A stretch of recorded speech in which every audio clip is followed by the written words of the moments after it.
Hey guys, today I'm going to make some ground beef with peppers and onions in the slow cooker. Be kind of like fajitas but with ground beef. So let's get cracking. This will be pretty simple. I have a package of 1 pound package of 96% lean, 4% fat ground beef, package of fajita seasoning, an onion, and some small different colored bell peppers there. So let me get those cut up and we'll get everything into the pot. My ground beef's in the pot. Now I'm going to add the fajita seasoning and a 1/4 cup of water and get that all mixed together. And I'll add my peppers and onions. I cut them into pretty good sized chunks. And I'll mix that all kind of together. That's all mixed up. Now I'll get the lid on and I'm going to cook this on high and I'll let you guys know how long it takes.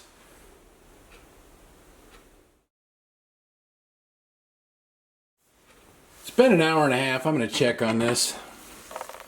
Let's see. I want some texture to my peppers and onions. I don't want them all mushy. So as long as the meat's cooked, then I think we're probably good.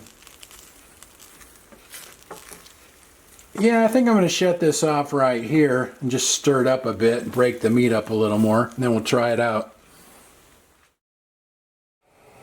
I have some corn tortillas, so I'm warming a few of them up on this cast iron griddle on the stove here. And then I'll put that meat on those. These look good. I'm also going to put a little bit of squeezed sour cream on this one here before I try it.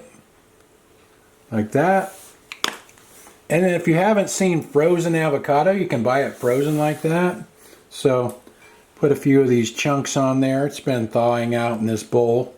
So it's kind of handy because a lot of times avocados are, I don't have them because it's hard to keep them without them getting overripe. So anyway, let's try that out.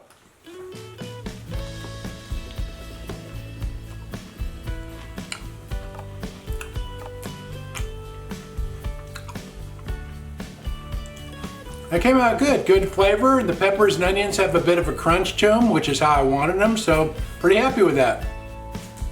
Annie showed up, so I guess I'll give her a little chunk of meat to try here. Come here, Annie. Try that.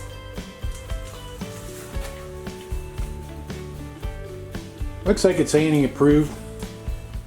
Well, that worked out good. And it cooked pretty fast, an hour and a half, which is fast for a crock pot recipe.